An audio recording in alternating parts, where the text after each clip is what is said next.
My name is Lucas. I'm 22, a senior education major at a small college just outside Columbus, Ohio. Life's been pretty straightforward for me. Nothing flashy, nothing dramatic. I live in a cramped dorm room that smells like old pizza and cheap laundry detergent, ride my beat-up bike to campus every day, and get by on instant noodles and whatever's on sale at the campus store. I've always known I wanted to teach. It's not some grand calling or anything, it just feels right. Kids deserve someone who shows up, who listens, who makes them believe they matter. That's what I want to be. And a big part of that dream started with her, Eleanor. Ms. Harper to everyone else, but in my head, she's always just Eleanor. She's my supervising teacher for student teaching, around 42, with this quiet authority that fills the room without her ever raising her voice. She's strict, yeah, doesn't let anyone slide on deadlines or half-assed lesson plans, but there's this warmth underneath. This way she looks at you when you get something right, like she's genuinely proud. Her hair is usually pulled back in a loose bun, a few strands falling out by the end of the day, and she has these sharp green eyes that see everything. She's the reason I push through the tougher classes, the late nights planning lessons. I admired her. More than admired, if I'm being honest. It was this quiet thing I kept buried. Nothing I'd ever act on, just this ideal of who she was. Perfect. Untouchable. The kind of teacher and woman I aspired to understand. That Friday had been exhausting. Student teaching means full days in a real classroom, dealing with high schoolers who test every limit, plus my own classes in the evening.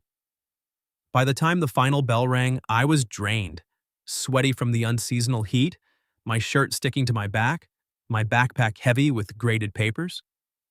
I needed a break, something to unwind before heading back to the dorm.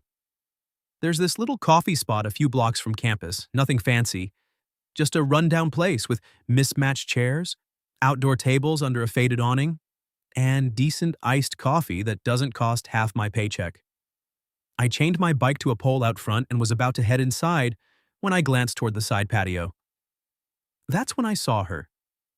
Eleanor was there, standing by one of the tables in the golden late afternoon light, the kind that makes everything look softer, almost romantic. But there was nothing soft about what I was seeing. She was holding onto a guy, some young guy, maybe 25 or 26, dressed sharp in a button-down shirt with the sleeves rolled up, looking like he stepped out of an office downtown. He was taller than her, and she had her arms wrapped around him tight, her face buried in his chest. Her shoulders were shaking slightly, like she was crying or had been. His hand was on her back, rubbing slow circles, and she clung to him like he was the only thing keeping her steady. I froze right there on the sidewalk, my hand still on the door handle. People walked past me, cars hummed by on the street, but everything felt muffled, distant. This wasn't the Eleanor I knew, the composed, professional woman who commanded respect in the classroom. This was raw, vulnerable, intimate, and with some guy who couldn't be much older than me.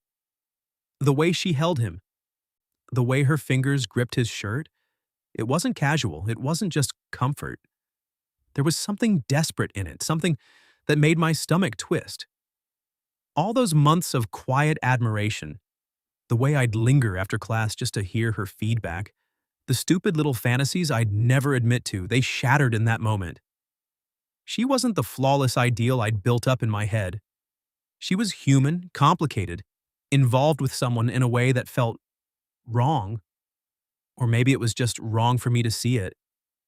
Jealousy hit me hard, mixed with this deep, aching disappointment. How could she be like this? How could the person who'd inspired me so much have this side I never knew? I don't know why I did it.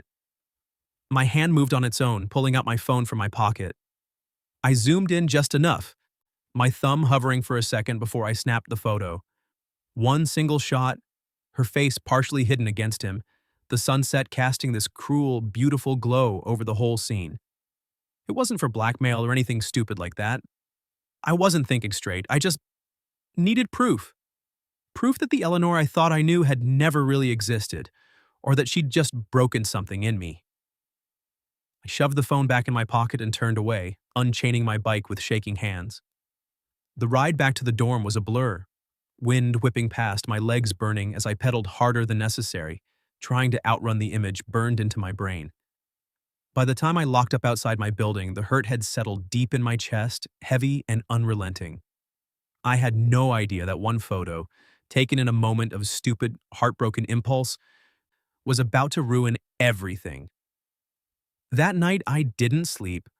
I lay on my narrow dorm bed staring at the ceiling, phone clutched in my hand like it was burning me. The photo sat alone in its own album, hidden behind a password only I knew.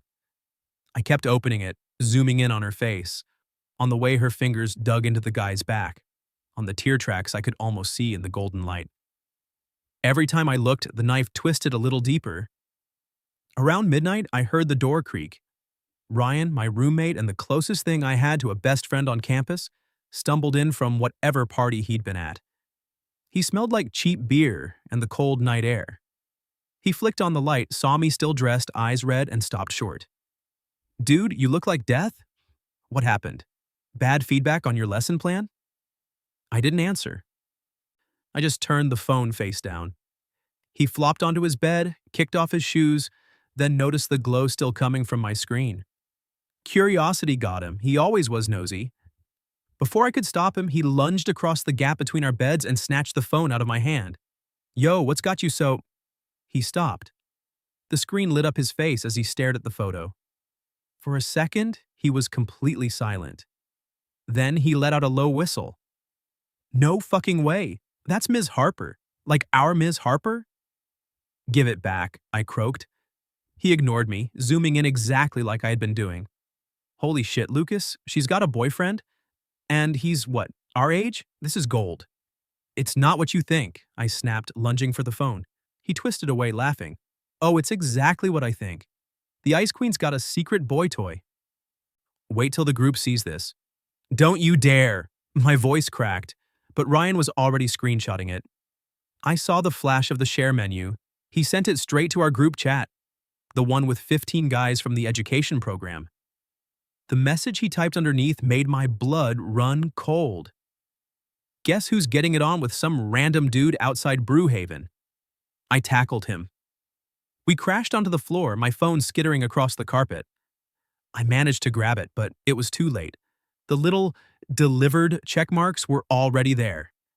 "Delete it," I yelled, "and not now." "Relax, man, it's funny. Everyone's gonna lose their minds." I opened the chat. The responses were already pouring in. "No way, that's Harper. Bro, she's stacked. Lucas, you dog, you stalking her now. Post it to the main group. This is legendary." I felt the floor drop out from under me. I begged Ryan to tell them it was fake, to take it back, but he just shrugged. "Too late, bro. It's out there." And it spread like wildfire. Within 20 minutes, someone I barely knew reposted the screenshot to the larger student Facebook group, the one with over 2,000 members. The caption was worse this time. "Education Department's finest, ladies and gentlemen. Ms. Harper caught in 4K with her side piece." Thoughts? Comments exploded. Some laughed. Some called her names I couldn't even read without wanting to throw up. Others defended her, but they were drowned out by the mob. Someone tagged the department chair. Someone else made a meme of her face photoshopped onto a romance novel cover. I sat on the edge of my bed, phone shaking in my hands, watching my stupid, heartbroken moment turn into a public execution. Every notification felt like a punch. Ryan finally looked a little guilty. "Look, man, I didn't think it'd blow up this bad. It's just a joke." "A joke?" My voice was raw. "That's her life, Ryan. Her career. Everything." He didn't have anything to say to that. I tried deleting the original message, but screenshots were already everywhere. I blocked people. I reported the posts. Nothing worked. By 2 a.m., the photo had been shared so many times I lost count. Someone had even cropped it to hide the guy's face and zoomed in on her holding him, making it look 10 times worse. I kept refreshing the groups, watching strangers tear her apart. Words I never thought I'd see attached to her name. Slut, cougar, hypocrite.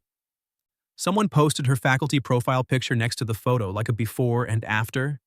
I wanted to scream that it wasn't what it looked like, that I didn't know the story, that I'd never meant for this. But who would believe me now? The guy who took the picture? At some point, I threw my phone across the room. It hit the wall with a crack that made Ryan flinch. I curled up on my bed, still in my clothes, and stared at the ceiling until the sun came up. Every time I closed my eyes, I saw her face buried in that guy's chest. Only now the image wasn't private anymore. It belonged to the entire school. And tomorrow, she'd know exactly who had started it all. I had no idea how I was going to face her or anyone else ever again. I woke up to the sound of my phone vibrating itself off the nightstand. 7:30 on a Saturday morning, and I already had 127 notifications. My stomach dropped before I even unlocked the screen. The department's private Facebook group was a war zone. The photo had been shared, deleted, reshared, screenshotted, and turned into reaction memes. Someone had made a poll. Ms. Harper, victim or homewrecker? It was sitting at 68% homewrecker. I pulled on jeans and a hoodie and walked to campus like a man heading to his own execution. The air was cold, the kind of November bite that gets under your skin. But I was sweating anyway. Every person I passed on the sidewalk seemed to look at me a second too long. A girl from my cohort did a literal double take, whispered something to her friend, and they both sped up. By the time I reached the education building, the whispers had turned into a low roar. The lobby was packed. Phones were out. Eyes were on me. Someone had printed the photo, blurry, cruel, enormous, and taped it to the bulletin board next to the faculty mailboxes with the words, "Teacher of the Year," scrawled in red Sharpie. I wanted to rip it down, but my hands wouldn't move. That's when the department admin appeared, face tight. "Lucas, conference room, now." The room was already full. Department chair, associate dean, 2 advisors, the Title IX coordinator, and Eleanor, standing at the far end like she was holding herself together with nothing but willpower. She looked like she hadn't slept either. Her eyes were swollen, her skin almost gray, and when she saw me come in, something inside her seemed to collapse. She didn't speak first. The chair did. "Mr. Carter, do you know why you're here?" I opened my mouth. Nothing came out. "We've received multiple complaints about a photograph that appears to have originated from your device. A photograph that has now been viewed by most of the university community and is making its way to local parent groups." I found my voice. "It was an accident. I never meant for accident." Eleanor's voice cut through the room like glass breaking. It wasn't loud. It was worse, quiet, shaking, destroyed. "You took a private moment of grief and turned it into a public execution." Grief. The word hit me like a brick. She stepped forward, eyes locked on mine, and for the first time since I'd known her, there was no warmth left. Only pain. Raw, unbearable pain. That was my son, Lucas. The room went dead silent.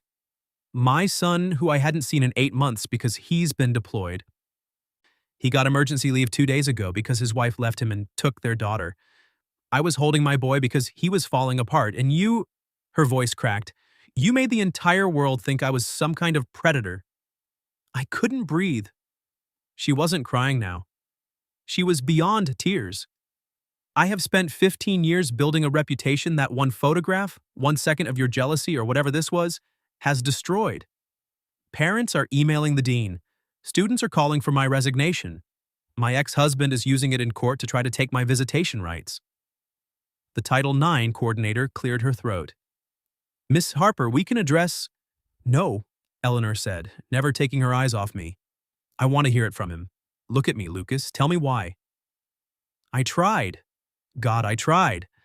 But when I opened my mouth, all that came out was a broken whisper.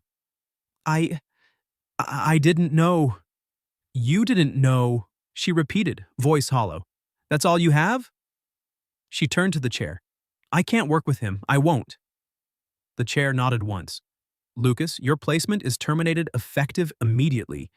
You'll be reassigned to another school for the spring semester, if any school will still take you. There will be a formal investigation. You are not to contact Miss Harper again." I don't remember walking out. I just remember the hallway stretching forever, every face turning toward me like I was contagious. Someone whispered, "Pervert," as I passed. Another laughed. I made it to the bathroom on the second floor, locked myself in a stall, and sat on the toilet with my head in my hands. The walls felt like they were closing in. I could hear people outside the door talking about it, about her, about me, about what a piece of garbage I was. When I finally came out, Eleanor was standing by the sinks, alone. She didn't look at me, just spoke to the mirror. "I believed in you," she said quietly. "I wrote your recommendation letter myself. I told the committee you had the potential to be one of the best teachers we'd ever produced. I was so proud to have you in my classroom." She finally met my eyes in the reflection. "You weren't just my student, Lucas.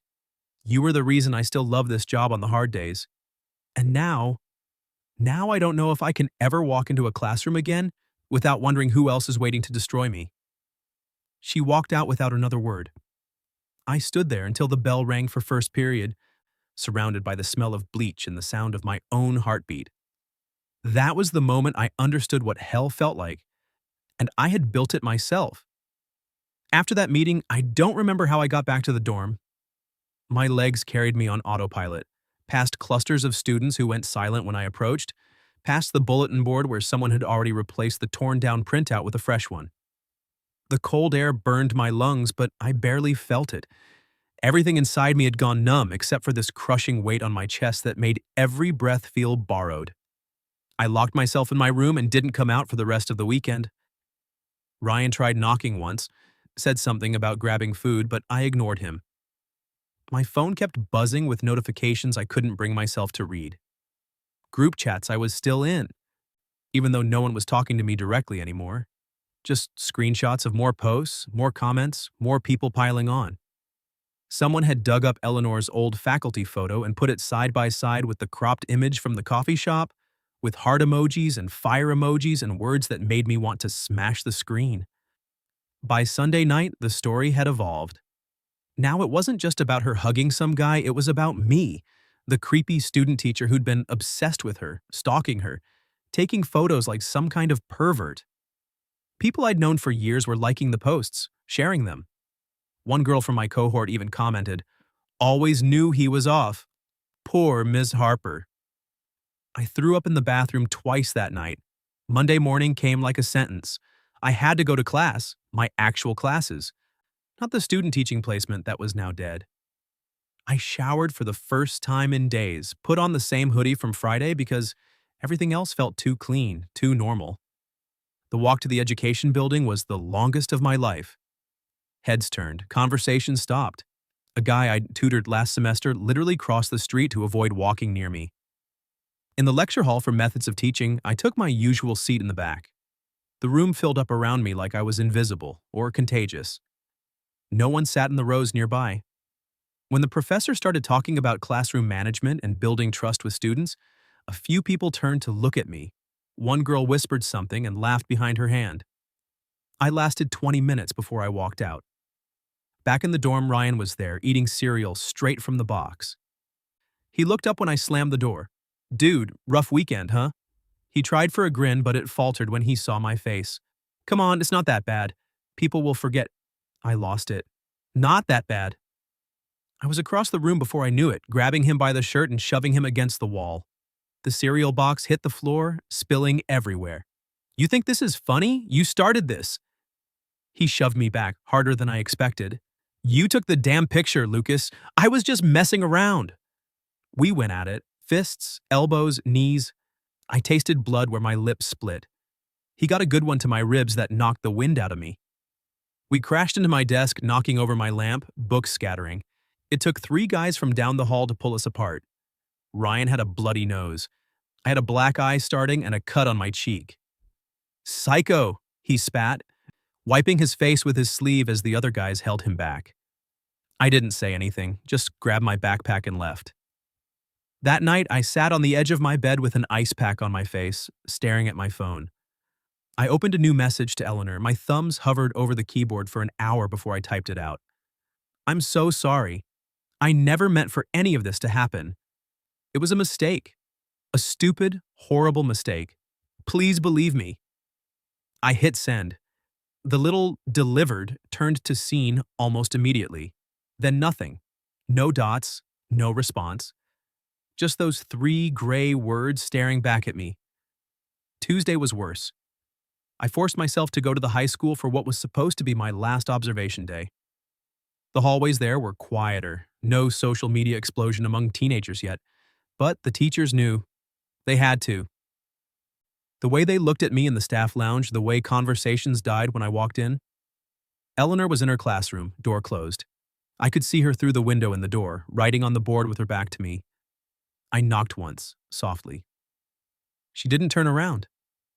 I waited in the hall like an idiot until the bell rang and students started pouring out. When she finally emerged carrying a stack of papers, she saw me and stopped. "Ms. Harper," I started. "Don't." Her voice was flat, dead. She wouldn't meet my eyes. "Just don't." I tried to hand her the folder with my final lesson evaluations. My hands were shaking. She took it without touching my fingers. "Put it on the desk," she said, same as if I were any other student. No warmth, no acknowledgement. Like I was nothing. That afternoon, the vice principal called me into his office. He was an older guy, kind eyes usually, but today they were tired. "Lucas, we've decided it's best if you finish your hours at another placement, starting immediately." But it's not up for discussion. The situation has become distracting. For everyone. He slid a form across the desk. "Transfer request," I signed it without reading. Walking out of that building for the last time, I felt the full weight of what I'd lost. Not just the placement, not just the respect of my peers, I'd lost her. The one person whose approval had meant everything. And worse, I'd destroyed her in the process. Back in the dorm that night, I sent one more message. "I know you hate me. You have every right. I just need you to know I'm sorry, truly, for everything." Seen. No reply. I turned off my phone and lay in the dark, the silence pressing in from all sides. No friends, no future in that school, no way to fix what I'd broken. I was completely, utterly alone, and I deserved every second of it. By Wednesday afternoon, I couldn't take the silence anymore. I'd been haunting the hallways like a ghost, showing up only when I had to, avoiding every familiar face. But I needed to see her one last time, not to fix anything. I knew nothing could be fixed, just to say the things that were eating me alive. I waited outside her classroom after the last period, leaning against the lockers like some pathetic kid. Students streamed past, some staring, some pretending not to. When the door finally opened and she walked out with her bag over her shoulder, she saw me and stopped dead. Her face was unreadable, exhausted, closed off, like someone who'd already buried whatever hope she'd once had. "Ms. Harper," I started, voice barely above a whisper. "Please. 1 minute, that's all." She glanced up and down the empty hallway, then gave the smallest nod. Not forgiveness. Just permission to speak. I stepped closer, hands shaking at my sides. "I'm leaving. Transferring my placement. Probably switching programs entirely. You won't have to see me again." The words tasted like ash. I need you to know it wasn't malice. It was stupid and selfish and jealous, but it wasn't hate. I took that picture because seeing you like that, with him, broke something in me. I'd built you up so high in my head, and in 1 second it all came crashing down. I was hurt and I wanted proof that you weren't perfect. That's all it was." Her eyes narrowed, but she didn't interrupt. "I know that doesn't make it better. I know I've ruined your life here. Parents pulling their kids from your classes, the looks in the faculty lounge, the things they're saying about you online. It's all because of me, and I'll carry that forever." I swallowed hard, throat raw. You were the reason I wanted to be a teacher. Not just good at it, but the kind of teacher who actually matters.